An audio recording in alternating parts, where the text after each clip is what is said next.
Welcome to Channel 18 News. I'm Jim Rogers. A home invasion and robbery at a residence on State Highway 11 West just outside the city of Sulphur Springs has Hopkins County investigators seeking assistance from the public.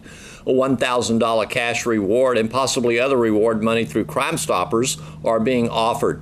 On Tuesday, a thin-billed, masked white male, believed to be between 45 and 50 years of age, entered the unlocked back door of the residence and walked up behind the senior adult who was watching TV. He had a pistol and demanded that the person not turn around. He made demands for money and jewelry. The victim did provide him the money and jewelry. He locked the victim in a bathroom and told the victim to not leave the room for 5 minutes. She waited and then contacted law enforcement, who arrived within minutes of the call, according to investigators. A canvass of the area did not provide any leads regarding the thin-billed male or a vehicle. The description of the suspect was provided by the victim thanks to a brief glance, even though at gunpoint and told not to turn around. Sheriff's investigators hope the public can help with information regarding anything unusual on State Highway 11 Tuesday morning. When Sulphur Springs police arrived at a residence on Weaver Drive regarding a welfare personal safety concern, Tammy Renee McWilliams, age 47, became very combative. Multiple attempts were made to check on the welfare of McWilliams and her roommate. McWilliams charged officers and assaulted one officer, causing bodily injury.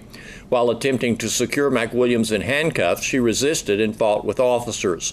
She remained belligerent during the transfer to Hopkins County Jail, and at the jail continued to be violent. She was placed in a violent cell for her protection and that of jail staff. McWilliams is in Hopkins County Jail, charged with assault peace officer, a felony 2, and with resisting arrest, search, or transport. She's held on bonds totaling $52,000. With the rise of methamphetamine and other illegal narcotics, the Hopkins County Sheriff's Office began in June 2018 a focused work in attempting to curb narcotics. From June until the end of January 2019, the Sheriff's Department has investigated and made 31 cases, which led to 28 defendants being charged. 5.25 ounces of methamphetamine were recovered as part of the narcotics investigations. Hopkins County Investigator Wade Sheets assisted Sulphur Springs Police Department Lieutenant Mark Evans and Sergeant Joe Scott in some of these investigations and in training. Hopkins County Sheriff's Office has also helped investigators in Franklin County as well. Miller Grove FFA is participating in the Junior Market Livestock Show at the Hopkins County Regional Civic Center this week. I'm White Poteet. I'm an ag mechanic in the FFA room. I'm Cassie Farnover. I'm a freshman in high school, and I'm showing my steer Frisco. Okay. I want to find out about your projects, and so why you're not showing livestock, but a mechanics project. Mm-hmm. It's a 6-foot-long cedar bench. It's about the height of a normal chair, and it's made out of 1.5-inch square tubing with 2x6 and 2x4-inch cedar planks for the base. And then we took lag bolts and bolted it down, and then did a clear coat over it, and then did I think it's a rough finish on the metal, so it gives it that outdoor look. So it's sturdy, functional, and beautiful? Yes, ma'am. Do you like making things like that? Yes, ma'am. What are some of the other projects you have worked on? Right now we are working on a tree stand, a portable tree stand that folds up, and you can carry out there to the tree, unfold, and set up there real quick. And then we're also working on a smoker for next year for Houston. So. About how many members in your chapter? The ones that I work with, there's probably only about 4 of us that I work with, and then in the class, I don't know, there's probably 15 in the class. And so you have not done livestock projects before? No, ma'am. Okay, strictly ag mechanics. Yes, ma'am. Cassidy, tell us about your project. My project is a steer. He's fun to work with. He has an attitude sometimes, but we're a great team. We went to the Fort Worth Stock Show and we showed there. Even though we didn't make top 20, we still had a lot of fun. And you learn a lot, is that right? Yes, it's very educational. I've heard that the bigger shows, each one has a kind of a different personality, Yes. to it and kind of how you do things once you get there? Yes, it does. And our show, our Hopkins County Junior Market Livestock Show, may be small, but it's all our own, Yeah. and it's something to really be proud of. Yeah, it is. Do you have, also in your chapter, besides your livestock projects you're working on, and let me ask you, is this your first year to show? This is my first year to show a steer. I showed a pig last year. Have you been in a junior FFA program before? No, ma'am. Some of the schools have them, I think. And Yeah. Some, and also during the show, you'll see students from FFA chapters, junior FFA chapters, and 4-H chapters. What about the Miller Grove FFA chapter doing community project, service projects? Have you participated in some Yes, things? ma'am. What did you do, Casey? We did it was for Project Blindness. We made blankets, and we also did, let me think, a canned food drive for the Hopkins County canned For food. food. Yeah. And what did you do? If anyone like around the community has like a trailer or something that needs to be fixed, they can bring it into the shop and we'll fix it for them. No kidding. Yes, ma'am. Like we have one right now behind the ag shop that has to be rewired and painted for them. No kidding. After I graduate, I plan to go to PJC and become a dental hygienist. Okay. Any particular reason why you wanted to work there? Ever since I was little, I've just been fascinated with teeth and how they work. Well, good. Good to know your career that you have chosen. What about you, Ryan? I'm not really interested that much in going to college. I'm looking more towards pipelining and welding and stuff.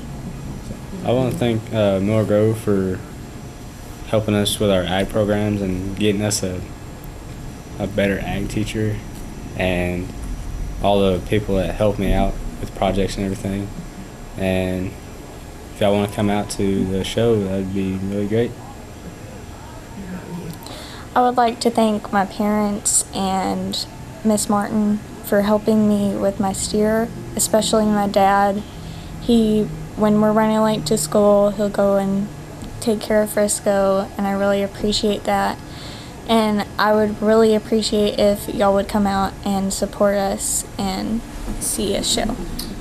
And speaking of your FFA chapter, who is your instructor? My instructor is Mr. Gallen.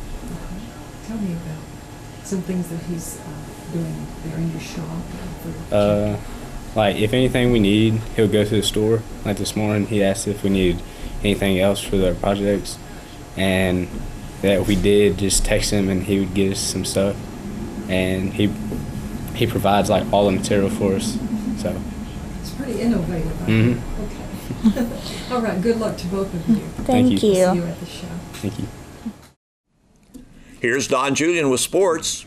The number 4 ranked Wildcats basketball team won their by-district game against John Tyler 66-50 at Wills Point on Tuesday night. The Wildcats will now face Midlothian in an area-round game Friday at 7:30 p.m. at Forney. Wildcats coach Clark Cipolletta comments on that win over John Tyler. John Tyler's really good. They are very athletic, and they have some kids that can really change the game on the offensive end, and just hats off to them. They made it tough to score on last night, and just their pressure is really good. So I was proud of our guys. I thought we rebounded exceptionally well. It's probably the best performance rebounding we had all year. And I really thought that was the key, limiting them to a second with no second chance points hardly, and just our ability we made some shots, and we got to clean some stuff up on the offensive end. I thought defensively we played pretty well. We're still capable of playing better, but adding Keyston back, we just got to kind of get into the flow of just him being back with us, and we got to clean that up before Friday. I thought John Tyler was really good at getting in passing lanes and jumping in there, and they could transition from defense to offense incredibly fast. Yeah, I think everybody on their team is just incredibly athletic, and number one might have been one of the quickest kids, if not the quickest kid we've played all year. And then 23 inside, it's just super athletic, and they're just a really tough team to stop, and hats off to Coach Clark over there on a good game plan, and we were able to survive, and I'm just trying to win the next one. How special is Keyston Willis hits the first basket of the game? Welcome back. Yeah, just like he hasn't missed a beat. Just proud that he gets to continue, his high school legacy here. He's been such a big part to our program, and it's been part of 90-plus wins in 4 years, and I'm just hats off to him. And I'm glad he can roll back, and I know he's not 100%, but he looked pretty good last night. He certainly did. I know this is one you've been kind of looking toward coming up next, Midlothian. You knew you were near them in the brackets and that you would more than likely play them. A pretty good team. Yeah, we had a chance to play them earlier this year in a tournament, and something happened. Either we lost or they lost, I don't know. But we ended up not playing them, but we had a ton of scout film on them, and we actually already had a scout plan on them. Now, obviously, that's changed a lot, and they've done a lot of different stuff since then. But we're pretty familiar with what they do, and I think it's a really good matchup for us. I think we're very similar to teams. We both have post inside. We both have shooting. We're both athletic in spots. We both have size. So it's kind of a grinded out type of game, like Prosper was last year. Just very similar, and just going to be really tough to prepare for. But we got 2 days to do it. You're going over that beautiful glass palace over there at Forney, a very beautiful gym, and it'll be Friday night, 7:30. Yes, 7:30 Friday. Just was incredible with our fans. I felt like a home game last night, just how many fans got to come out, and I was just really proud for our guys and proud for our community. They're the best at showing the support, and we're going to need that all season long. So come on out to Forney High School, not North Forney, but Forney High School, and 7:30, and see where it goes from there. The Saltillo Lady Lions basketball team had their season come to an end Tuesday with a regional quarterfinal loss to Slidell, 51-30. Lady Lions coach Colton Smith says Slidell is a good team, coached by a good coach in Lance Shelton. Coach Smith said Slidell had only 2 losses on the season. He said they shot the ball well and made 9 3-point baskets. Slidell led 14-3 after 1 quarter, 29-11 at the half, and 45-26 after 3 quarters. Brittany Peoples led the Lady Lions with 8 points. Chandler Bain had 7 points. Jocelyn Ochoa 6 points. Maddie Smith 5 points, and Anna Reeder scored 4 points. The Lady Lions ended the season with a 28-9 record. Sulphur Springs High School girls and boys powerlifters competed at Commerce last Friday and Saturday, and we get results from powerlifting coach Casey Jeter. We went to Commerce on Friday with the girls. Girls did very well. Everyone PR'd. And the girls did well enough to be able to get into regionals. Oh, great. Addison Lamb, our freshman in the 123-pound weight class, she is number 9 in the region right now, with a possible hopeful to pull herself into placing in the top 5 at regionals, and that's her goal. Mm-hmm. And the other one is Sable Erdemeyer. Sable Erdemeyer, she is now sitting number 4 in the region in the 165s. She actually squatted 250 pounds, bench press 100, but what was really impressive was her 325-pound deadlift. Wow. That was very, very impressive for only her 3rd meet ever. So our girls are doing very good. We'll actually be going to regionals on the 28th. That'll be in Pine Tree. Okay. So that's a Thursday. Girls are looking forward to it. We're kind of excited. And then the next week after that, we'll have the boys regionals on the 7th, also a Thursday, and that'll be at Robert E. Lee. Boys Saturday did a good job. One of the big ones to brag on is Oscar Yanez. Oscar Yanez, he got down into the 114s. And typically whenever you drop weight classes like that, you don't do as well because you've been losing weight. Mm-hmm. He actually PR'd and everything to pull himself into number 1 in the region in the 114s. Jacob Simler got 5th place at the meet. Jacob's also sitting, he's number 6 in the region right now. And who else did good? George Greenway got 3rd in the 198s. Caden Davis got 5th in the 198s. Carson Bridges was 1st in the 181s. He's also sitting 1st in the region right now. Wow. Both of them looking, Oscar and him both have a chance to go to state, and we're very pumped up about that. Guys have been working hard. They've been doing good work, putting in hard work. So we're looking about 7 or 8 guys going to regionals this year. We'll find out for sure after this weekend. Okay, you have another lift before the regional lift? Yes, sir. We have mod tomorrow. It's a last chance qualifier. I'm taking 7 guys that are high in the region or sitting just outside of regional qualified. So hopefully they can do some work and get in. The Wildcats baseball team completed the scrimmage portion of their schedule with scrimmages at home against Hallsville on Thursday evening and North Lamar on Friday evening. The Wildcats open the regular season, weather permitting, at the Rose City Classic in Tyler beginning Thursday.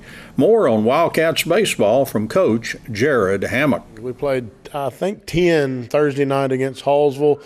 Got to see a lot of pitchers and our own pitchers, and as well as some guys getting some good at-bats off of some quality pitchers from Hallsville. And, of course, it was wonderful Thursday night temperature-wise. And then come Friday, we get another 8 to 10. I don't remember exactly, against North Lamar. Of course, temperature was completely different. It was pretty miserable with a north wind. But we still got to see some different pitchers of our own, and some guys it looked like started to get their timing down on live pitching, because we missed the prior Friday scrimmage because of really cold weather. So we really needed, I guess we got close to 18, 19 innings in a 2-day period. So everybody got to play, everybody got to bat at least twice, and then I think we kind of got to see what we needed to see.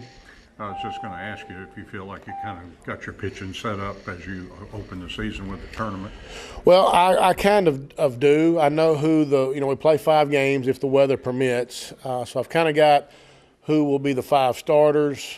I'm not necessarily yet ready to say maybe specific games, but I just kind of know who's going to go the 5 innings, 75 pitches, and then the other guys that will be the relievers for those particular guys. Because, we're not planning on going more than 75 with any of our starters, and so that's going to, maybe the time limit helps us on these tournament games where maybe you can save some relief pitchers, because eventually you're gonna need them. When you play 5 games, that's a lot, and but we need to, because we still have some openings. We still got guys battling for spots at different positions, and so I really hope that we can get this thing in so we can just kind of see more of what we need to see and figure out some things, because as you know, district season comes along much faster now. It's not after the 3rd tournament, it's actually in between the 2nd and 3rd tournament. So we really need to know pretty quick who's going to be the starting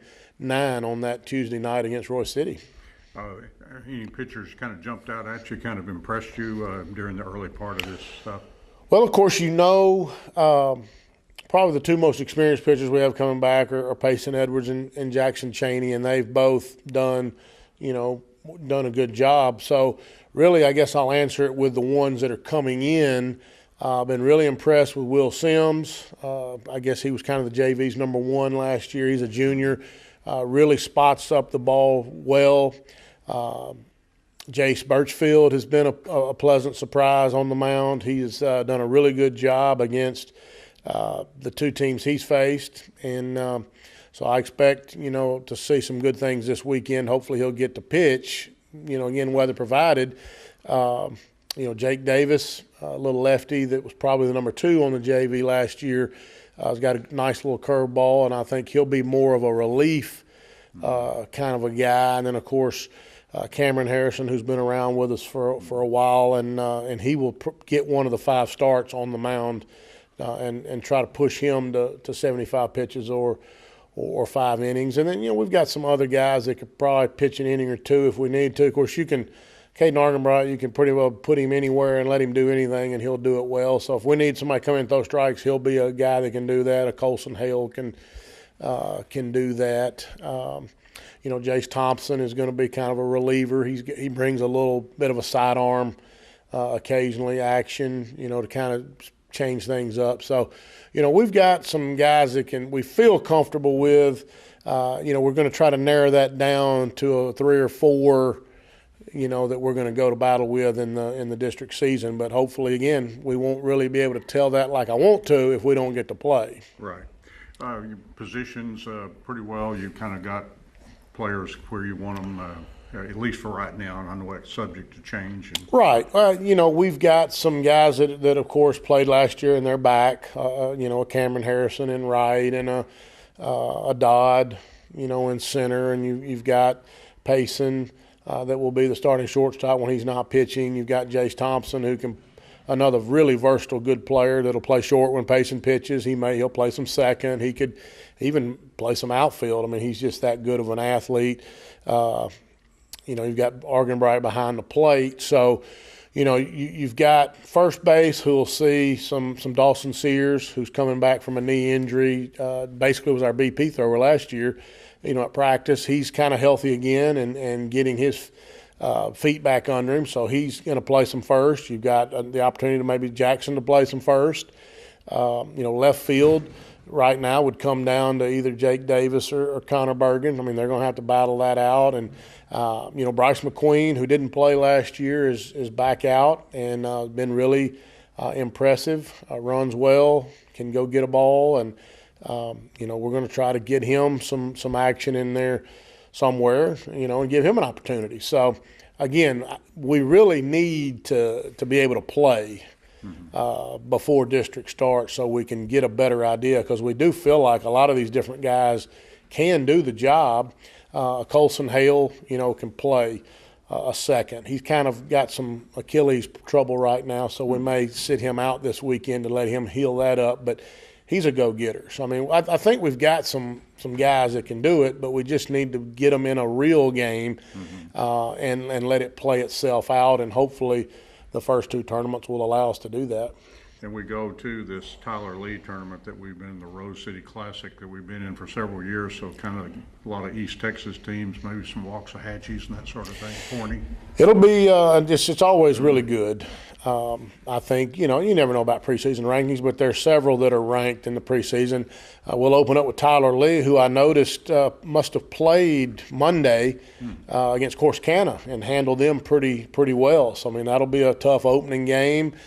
We come back with Lindale, which I'm not just overly pleased that we're having to play a district opponent, particularly since we're doing a 3-round district season. So in essence, we're going to be playing them 4 times. That's hard to do. You're going to be pretty familiar with somebody at that point. We've got Amarillo, who was a regional finalist last year in Region 1, and their rank coming back. I think they got most of their starters back. We've got Waxahachie, who's bumped up to 6A now, and they're always good.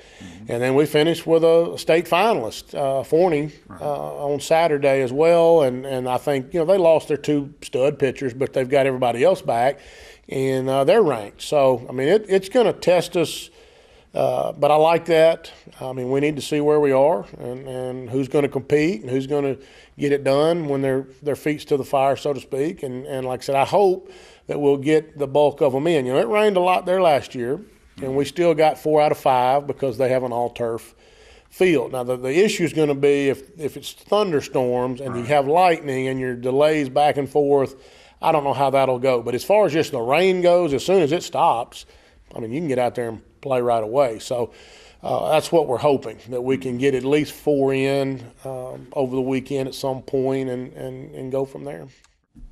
Lady Cats golf coach Whitney Spigner has played a lot of golf, but she doesn't think she's ever been involved in a golf event with more miserable weather than what the Lady Cats golfers played in Monday at the Rockwall Golf and Athletic Club. Coach Spigner discusses the weather and her 2 Lady Cats golfers, Miriam Tran and Charlie Potts. Well, have you thawed out yet? I'm telling you, it was ridiculous to the point that we even canceled our second day because of rain plus that cold out on the lake. It was so miserable. I don't even know if I ever played a round of golf in my career that cold. Yeah. You said 23 degrees chill factor Yes, starting and only mid-30s at the end. Yes, we started about 8, and right when we started, we saw that it was about 23 degrees with the wind chill factor, and then about 1 o'clock it finally hit 32, and then when we finished, it finally hit 36. But it was so cold, 15-mile-an-hour wind. None of the scores were good. Yeah, everything very high. And yes, did quite good considering that. Yes. Now she's not pleased with it, but considering the temperature and how it all went, she shot an 86, which got her a 5th place finish. This was our regional preview, so we were hoping for good weather so she could see how she would be compared to qualifying for state. But the number 1 girl shot an 81, and those girls can shoot par, if not below. And so shooting that high, I was pleased with how she did. Actually, you should probably just give them all medals for finishing. Oh my gosh. I mean, everybody deserved all the bit of praise for finishing throughout that. It was miserable, absolutely miserable. You found some good stuff to like about Charlie Potts' game, too? Oh, yeah. The improvement that we've seen with her game is amazing. She still has a little bit to work on. She gets a little bit flustered during the round, but it's because she wants to do so well and wants to shoot some low scores.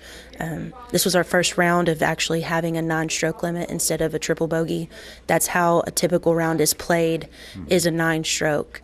But whenever it's cold, we have a bunch of girls. We're trying to get play to go faster. There's some rules changes, and one of those would be doing a triple bogey rule, and that's what our last 2 tournaments have been. So pace of play, we're out there 6 hours typically. Wow. And now if you put 9 strokes on it, you're out there almost 7, 8 sometimes, depending on how good the girls are. But with her game, she's shown drastic improvements in her long game, some of her short game, her chips. She can chip better than most everybody. But, of course, both Miriam and Charlie, we got some stuff to work on. We still got 4 tournaments before districts, so we've got plenty of time to, if the weather will cooperate, we've got plenty of time to get ready for that. You have one coming up next now. Yes, we have one on Monday. That'll be in Lindale. I think that is Garden Valley. I think Hideaway Lake will be the next week. They host 2 back-to-back tournaments. That one will have some good district competition in that one, so we can see how we'll fare there. But Addison White will be joining the team and coming to that one, so we'll have 3. Thanks for watching Channel 18 News. Have a great evening.